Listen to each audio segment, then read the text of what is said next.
Good morning students.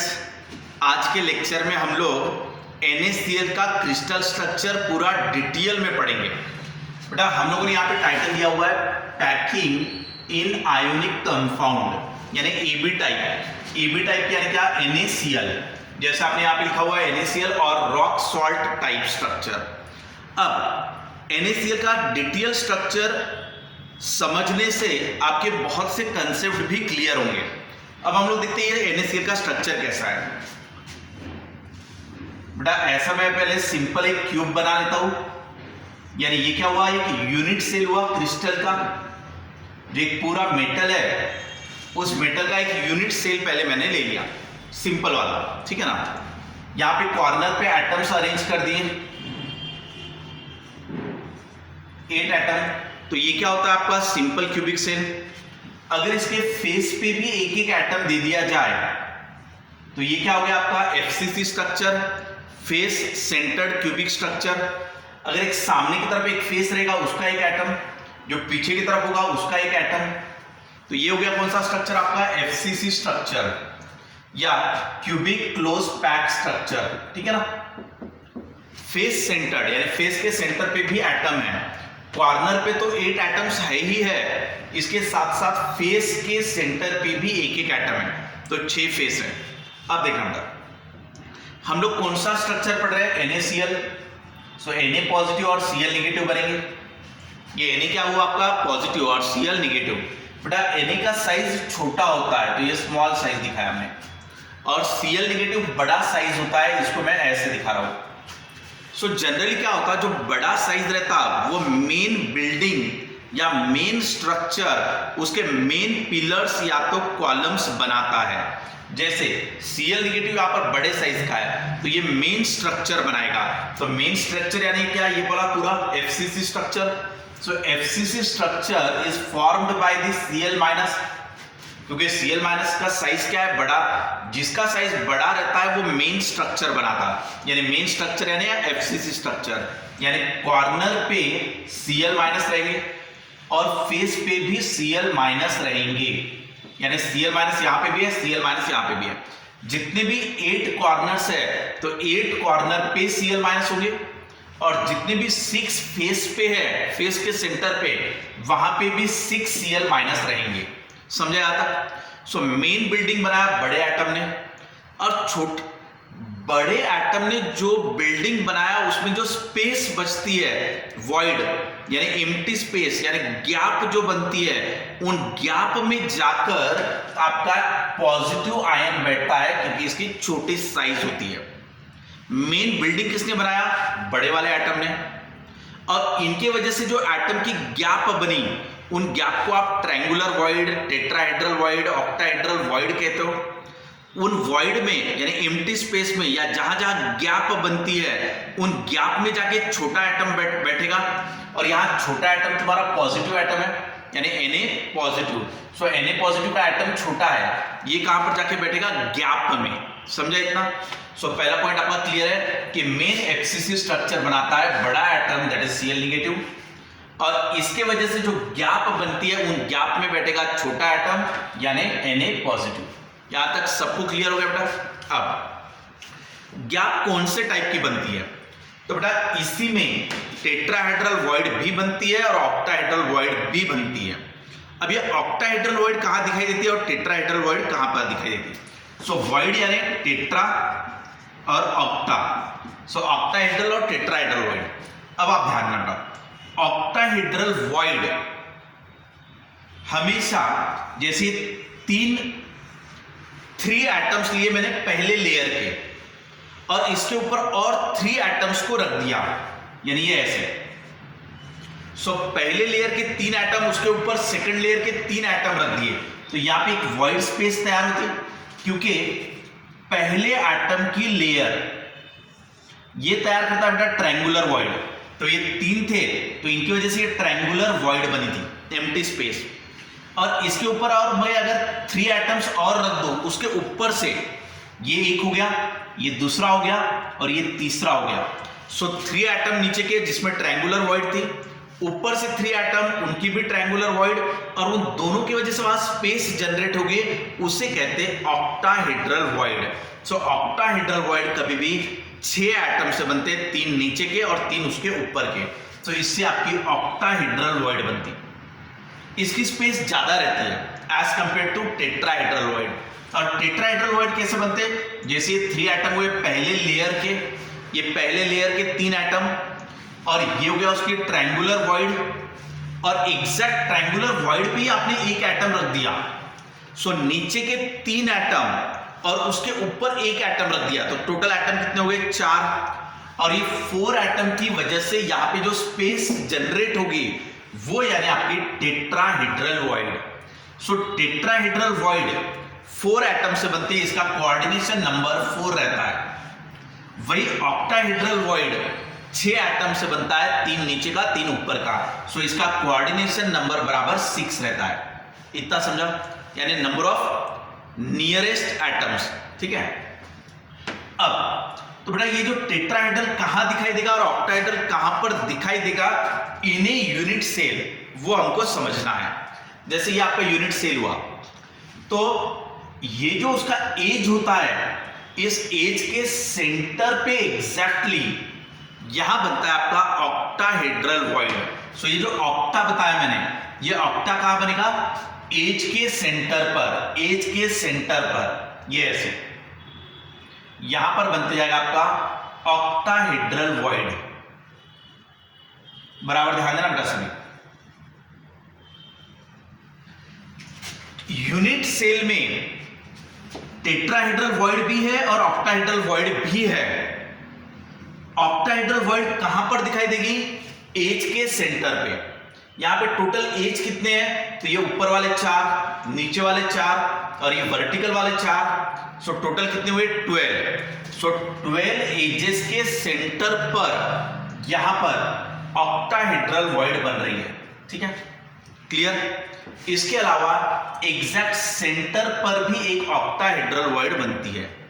सो आपका octahedral कहां पर आ रहा है, सो ये वॉइड आ रही है एज के सेंटर पे और पूरे क्यूब के सेंटर पे। बराबर समझना बेटा। तो ये हो गया टोटल 13, यानी ये 1 हो गया।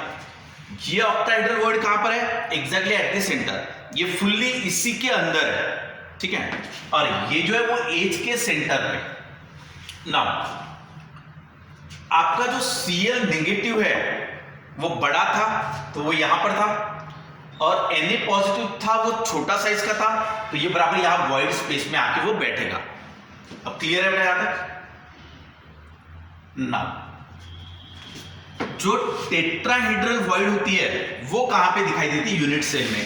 जैसे मैंने ये सिंपल क्यूब बनाया, अब ये सिंपल क्यूब पे कॉर्नर पे एटम्स है ऑलरेडी, यहां पे तो एटम्स होती है, ठीक है ना, फेस पे भी होंगे ना। ये जो इसका डायगोनल है, क्यूब का डायगोनल, कंप्लीट क्यूब का डायगोनल सबसे बड़ा, ठीक है ना, इसका सेंटर ये हुआ, सेंटर के भी आधे में, यानी एक यहां पर और एक यहां पर, ऐसे 2 क्या बनते हैं आपके, टेट्राहेड्रल वॉइड। अब ऐसे डायगोनल कितने होते हैं यहां पर, 4। एक ये हुआ बॉडी डायगोनल, एक दूसरा ये बॉडी डायगोनल हुआ, ऐसे।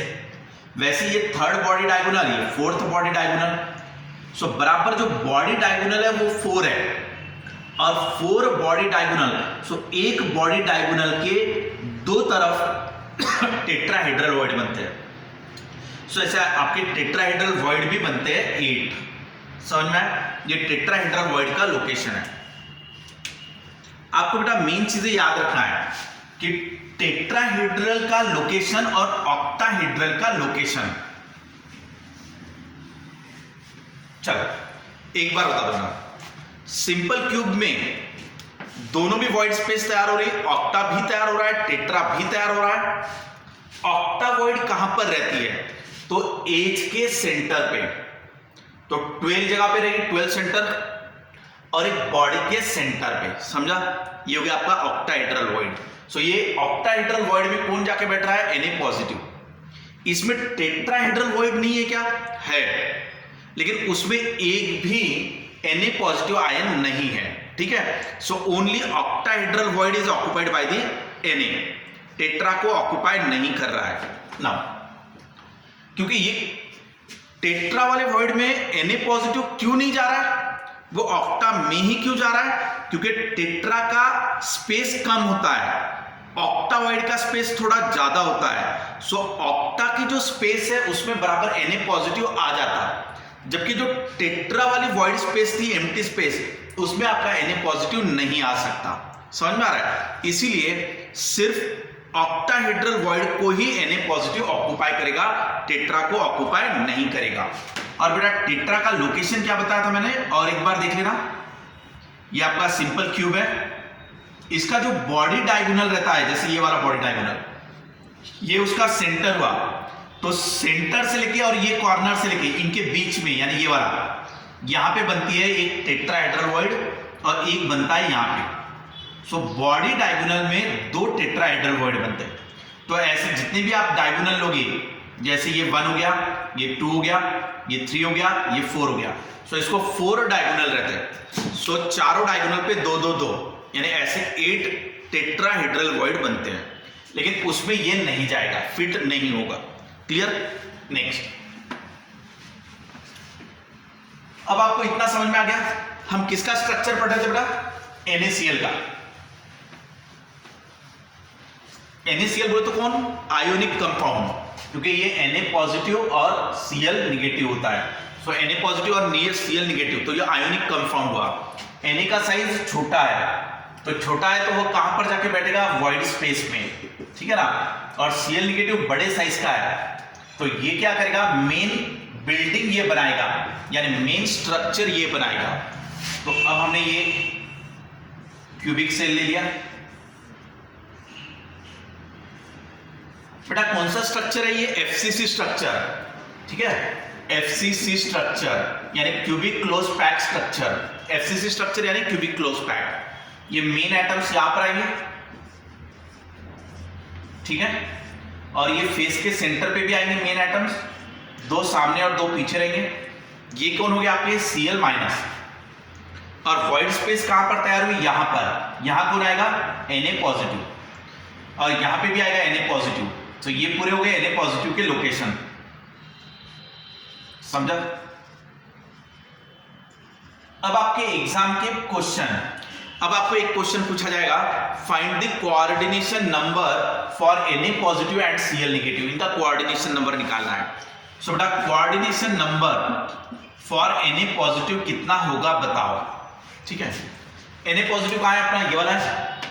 अब इसके क्लोजेस्ट एटम्स, इसके क्लोज में ये वाला एटम है, कितने डिस्टेंस पे? a/2, क्योंकि ये वाला क्या रहता है? एज लेंथ क्या रहता है अपना? a। ये पूरा जो एज लेंथ है वो कितनी है? a। सो आधी कितनी रहेगी? a/2। सो a/2 पे ये वाला एक एटम मिल गया उसको, वैसे a/2 पे इस तरफ एक एटम मिलेगा उसको। सो a/2 पे यहां पे एक एटम, a/2 पे यहां पे एक एटम, a/2 पे यहां पे एक एटम है, और a/2 पे ये भी एक एटम है, ऐसे। सो ये जो Na पॉजिटिव था, इसके क्लोजेस्ट एटम बोले तो Cl निगेटिव। Na पॉजिटिव का क्लोजेस्ट एटम यानी Cl निगेटिव। सो a/2 पे ये भी है, a/2 पे ये भी है, a/2 पे ये भी है, a/2 पे ये भी है। सेम वैसे ही a/2 पे नीचे वाला भी है और a/2 पे ऊपर वाला भी एटम मिलेगा। सो Na पॉजिटिव के नियरेस्ट में 6 Cl निगेटिव एटम्स मिलेंगे जो a/2 के डिस्टेंस पे रहेंगे। इसीलिए Na पॉजिटिव का कोऑर्डिनेशन नंबर आ गया 6। क्लियर? अब कोऑर्डिनेशन नंबर निकालो आप Cl माइनस के लिए, ऐसा क्वेश्चन पूछा जाएगा। ये Cl माइनस का कोऑर्डिनेशन नंबर बताओ। आपका Cl माइनस ये वाला है, ठीक है ना। आप देखिएगा ये Cl माइनस जो है, इसके नियरेस्ट एटम कौन हुआ? सो इसका नियरेस्ट एटम हुआ Na पॉजिटिव। सो इसके लिए ये वाला Na पॉजिटिव हो गया a/2 डिस्टेंस पे। ऐसे एक इस तरफ होगा, एक इस तरफ होगा, एक इस तरफ होना चाहिए, एक नीचे की तरफ होना चाहिए, एक ऊपर की तरफ होना चाहिए। सेम वैसे ही हो रहा है, यानी ये जो Cl है, क्लोरीन एटम, क्लोरीन एटम के नियरेस्ट में सोडियम एटम आ रहा है, क्योंकि क्लोरीन तो बहुत दूर है उससे। क्लोरीन का डिस्टेंस कितना है? a, जबकि क्लोरीन और सोडियम का डिस्टेंस कितना है? a/2। सो सोडियम उसका नियरेस्ट एटम है। सो ये पहला वाला हुआ, वैसे ही पीछे एक रहेगा। एक इस तरफ आएगा तो एक इस तरफ आएगा, एक नीचे आएगा तो एक ऊपर आएगा। तो क्लोरीन का भी कोऑर्डिनेशन नंबर 6 आएगा। सो दोनों का भी कोऑर्डिनेशन नंबर कितना आ गया? 6 6। तो ये स्ट्रक्चर में 6 6 का कोऑर्डिनेशन नंबर आ रहा है, ठीक है, पॉजिटिव का और निगेटिव का। नेक्स्ट पॉइंट, अब ये हो गया आपका। अब आपको नेक्स्ट क्वेश्चन पूछा जाएगा कि number of atoms in a unit cell निकालो, ठीक है ना। ये यूनिट सेल है, इसमें कितने एटम्स है वो बताओ। Number of atoms of sodium and number of atoms of chlorine in a unit cell, unit cell में बताओ, ठीक है ना। अब देखना पड़ा, ये तुम्हारा सोडियम कहां पर है? यहां पे सोडियम आपकी एज लेंथ पर है। एक सोडियम तो सेंटर पे है। मैंने कहा था कि सोडियम बोले तो छोटा एटम कहां पर रहता है? वाइड स्पेस में। कौन से वाइड स्पेस में? ऑक्टाहेड्रल वाले। ऑक्टा कहां पर बनता? एग्जैक्ट क्यूब के सेंटर पे एक रहता है, एक प्लस एज के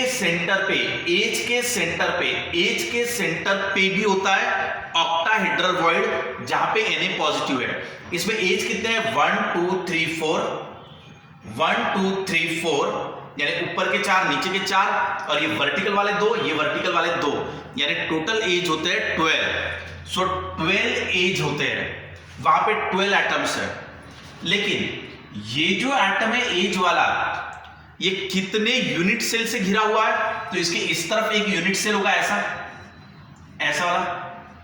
समझ पा रहे हो कि ये वाला जो एज होता है, वो एज वाला, ये यूनिट सेल, इनके पीछे भी 2 यूनिट सेल बनेंगे ऐसे, ये ऐसे। आप देख सकते हो, ये थोड़ा इमेजिन करो बराबर। यानी ये 1, ये 2, ये 3, ये 4, तो ऐसे 4 यूनिट सेल बन रहे हैं नीचे की तरफ। और ये वाला जो सोडियम एटम है एज का, तो कोई भी एज 4 यूनिट सेल से घिरा होता है। सो एक एज से 4 यूनिट सेल लगे हुए, तो एज पे का एटम का सिर्फ 1/4 पार्ट ही इसके हिस्से में आ रहा है। कोई भी एज वाला एटम ले लो, ये एटम 4 यूनिट सेल से घिरा होता है। सो एक यूनिट सेल में उसका सिर्फ 1/4 पार्ट ही आता है। तो इसका 1/4 पार्ट इसके हिस्से में जाएगा, इसका 1/4 पार्ट इसके हिस्से में, इसका 1/4 पार्ट इसके, और 1/4 पार्ट इसके हिस्से में जाएगा।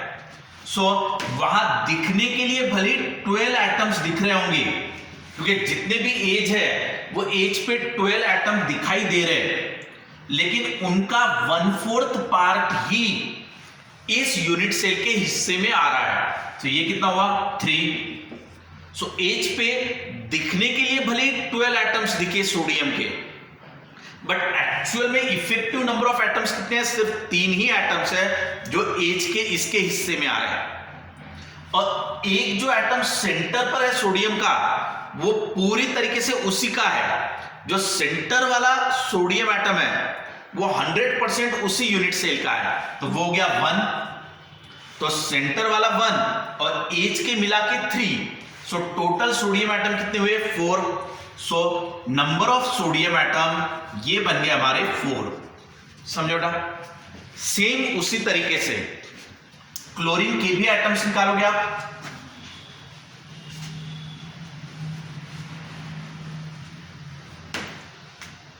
अब ये अपना सिंपल क्यूबिक सेल है, उसको हम लोग फेस सेंटर्ड में कन्वर्ट कर देते हैं। ये तो सिंपल क्यूब बनाया मैंने, ये फेस सेंटर्ड। आप बताओ कॉर्नर पे कितने एटम्स होते हैं? 8, लेकिन उसका 1/8 पार्ट ही इसके हिस्से में आता है, पहले पढ़ लिया हमने।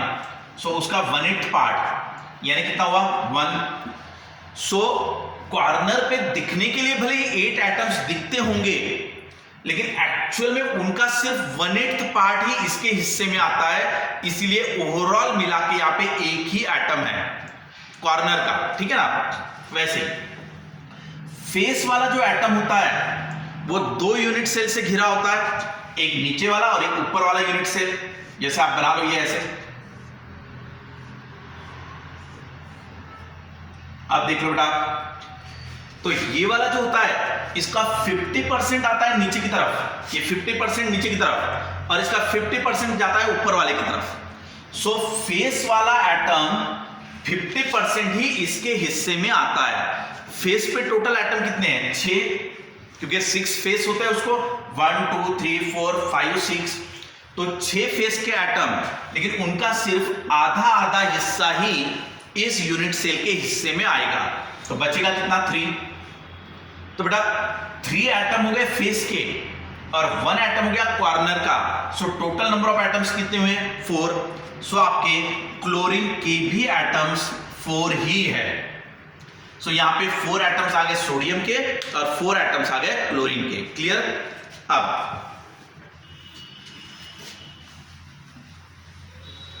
अब हम निकालेंगे बेटा पैकिंग इफिशियंसी, ठीक है ना, या packing factor. So packing efficiency कहो या पैकिंग फैक्टर कहो, क्या था आपका पैकिंग इफिशियंसी? कि space occupied by the atoms, यानी volume occupied by the atoms divided by the volume of unit cell और क्यूब। पैकिंग इफिशियंसी यानी क्यूब कितना एटम से पैक है, क्यूब के अंदर एटम्स है, एटम्स ने एक्चुअल में कितनी स्पेस ली और वो क्यूब में कितनी स्पेस अवेलेबल थी, दोनों का रेशो, यानी आपका पैकिंग इफिशियंसी। अगर परसेंटेज में निकालना है तो इंटू 100 कर दोगे आप। अब मुझे बताओ volume occupied by the atoms कितना रहेगा? वहां पे एटम्स कितने हैं? 4 एटम्स है क्लोरीन के और 4 एटम्स है वहां पर सोडियम के, सो Na पॉजिटिव के। So total volume of atoms, यानी वहां पे 4 क्लोरीन का वॉल्यूम और 4 सोडियम का वॉल्यूम लो गया, और एक्चुअल में वॉल्यूम अवेलेबल कितना है उस वहां पे? ए का क्यूब, यानी साइड का क्यूब। ये हो गया आपका पैकिंग इफिशियंसी, यानी volume occupied by the atoms divided bye volumes available in the cube. ये समझ में आ गया? अब वॉल्यूम ऑफ क्लोरीन कैसे लोगे? 4/3 pi r cube, 4/3 pi r cube, ये निगेटिव के लिए। और वॉल्यूम ऑफ सोडियम कैसे लोगे? 4/3 पाई आर क्यूब, निगेटिव के लिए, पॉजिटिव के लिए। Atom is spherical in shape, atom spherical होता है, सो उसका वॉल्यूम होता है आपका 4/3 pi r cube. So 4/3 pi r cube यहां पे भी लोगे, 4/3 पाई आर क्यूब यहां पे भी लोगे। क्लियर? नाउ अब ध्यान दो, तो हमारा पैकिंग इफिशियंसी क्या है? 4 times 4/3 pi r cube plus 4 times 4/3 pi r cube divided by a का क्यूब। क्लियर? ये है पॉजिटिव के लिए, ये है मान लो निगेटिव के लिए। नाउ अब ये क्यूब में देखो बेटा, पैकिंग इफिशियंसी कैसे निकालोगे देखना। यहां पे एटम्स है, यहां पे एटम है, यहां पे एक एटम है, ये ऐसे बराबर देखना आप।